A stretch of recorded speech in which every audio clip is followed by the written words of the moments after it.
Ashamaa harka fuunee hordoftoota sagantaa miidiyaa FNM bakka jirtan maratti nageenya badhaadhinni isiniif haa ta'u jechaa oduuwwan gaggabaaboo qabadhee dhiyaadheera. Oduu waliin isin waliin turu ani Taaddasaa Lammaatii turtii gaarii. Mootummaan naannoo Oromiyaa fi uummanni Oromoo hojii Tigraay deebisanii dhaabuu keessatti waan danda'u hundumaa deeggarsanii taasisaa jedhan pireezidantiin bulchiinsa mootummaa naannoo Oromiyaa obbo Shimallis Abdiisaa. Uummanni Tigraay waraana waggoota lamaan darbanii daraan miidhameera. Misoomawwan bu'uuraa hedduun barbadaa'aniiru. Barattoonni fi barsiisonni horuu fi qonnaan buloonni gabaa fi daldalaa gargar bahanii turanii jiran. Akka mootummaatitti fi akka uummata naannoo keenyaatti amantummaa fi obbolummaa yerootti agarsiisuu qabnu amma jedhan obbo Shimallis. Kanaafuu guyyaa kaleessaa waliigaltee hojii araaraa fi nageenyaa jalqaban cimsuuf walitti dhufeenya uummataa bakka turetti deebisuuf akkasumas uummata keenya Tigraay isaan cinaa dhaabbachuudhaaf mootummaan naannoo Oromiyaa jiila abbootii gadaa fi abbootii amantaa gara Tigraayitti ergeera. Har'as pireezidaantii naannolee fi kantiiboloonni magaalaa kan qabate jiilli itti aanaa pireezidaantii paartii badhaadhinaa obbo Adam Faaraan durfamu magaalaa Maqalee galeera jedhan.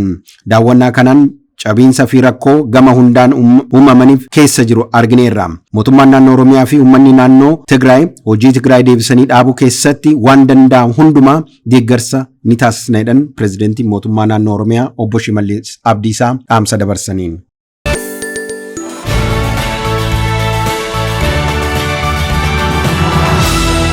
Ayyaana Liidaa Shawaalan bara 2015 naannoo Hararitti kabajame sabeeffachuun agarsiisa aadaa magaalaa Hararitti banameera. Agarsiisa aadaa kanarratti pireezidantiin mootummaa naannoo Hararii obbo Ordiin Badrii, ministeera aadaa fi ispoortii obbo Qajeelaa Mardaasaa, Afyaayii Caffee Oromiyaa addee Saadaa Abduraamee fi ministeeronni argamaniiru. Agarsiisa aadaa kanarratti meeshaaleen aadaa Hararii fi sabaa fi sablammootaa dhiyaataniiru. Kana malees jilli garee aadaa naannoo Hararii Oromiyaa, Sumaalee, Affaar, Argobbaa, Silxee fi bulchiinsa magaalaa Dirree Dawaa shubbisa aadaa agarsiisanii jiru.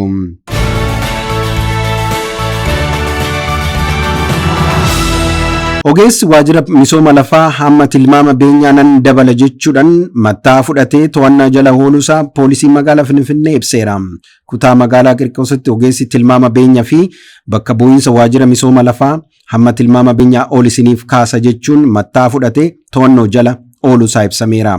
Ogeessi kun xalayaa bulchiinsi magaalichaa manni jireenyaa kaaree meetirii 121 irra jiru misoomaaf waan barbaadamuuf iddichi gadi lakkisamuu akka qaban jechuun nama dhuunfaaf barreesse waan argeef nama dhuunfaa kanaan hamma tilmaama lafaa siifan guddisa jechuudhaan birrii 700 mattaa gaafachuun heerameera. Atattamaan himatamaan kun tilmaama beenyaa birrii miiliyoona 10,000 fi 725 ol ta'u murteessuun ibsuun abbaa dhimmichaa birrii jedhamee kana akka akkaawuntii nama dhuunfaatti akka galchuuf gaafateera. Abbaan dhimmichaas birrii gaafatame kana ammatti laachuu akka hin qabne dandeenye fi wayita birriin tilmaamni gadi lakkifame birrii 600 kan galchuuf ta'uusaa himuun maallaqni harkaa qabu hamma laachuuf beellama qabachuu isaanii poolisiin hordoffii geggeesseen ture bira gahamee ibsameera. Hordoffii taasifameen tureen Ebela 18,2015 ganama sa'aatii 5 irratti doolaara Kaanaadaa nootii abbaa 300 fi birrii 1,000 wayitti mattaa fudhachuuf turetti harkaa fi harkatti to'annaa jala ooluusaa poolisii magaalichaa ibseera.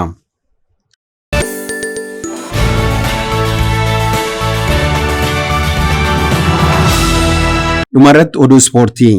Amma waancaan harka keenya keessa jira jedhan leenjisaan Manchester City Pep Guardiola. Tapha Premier League murteessaa ta'ee fi baay'ee eeggamaa ture. Roobii Ebela 26 2023 akka lakkoofsa Awurooppaa.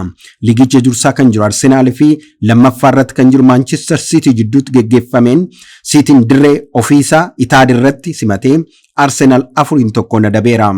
Amma Manchester Cityn taphni lama osoo isaa hafaa jiru qabxii 73 qabatee lammaffaa irra jira. Arsenaal immoo qabxii 75 qaba.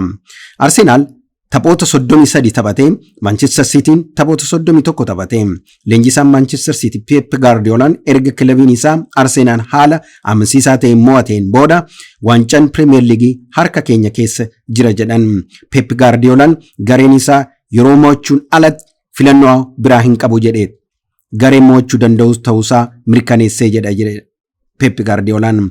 Arsenaal ammallee Premier League dursuu jiraatullee lammaffaarra kan jiru Manchester Cityin taphni lama osoo isaafaa jiru garaagarummaa qabxii lamaan ittaanee jira. Egaa hordoftoota sagantaa miidiyaa FNM oduuwwan gaggabaaboo har'aaf qabanne asirratti goolabnee jirra.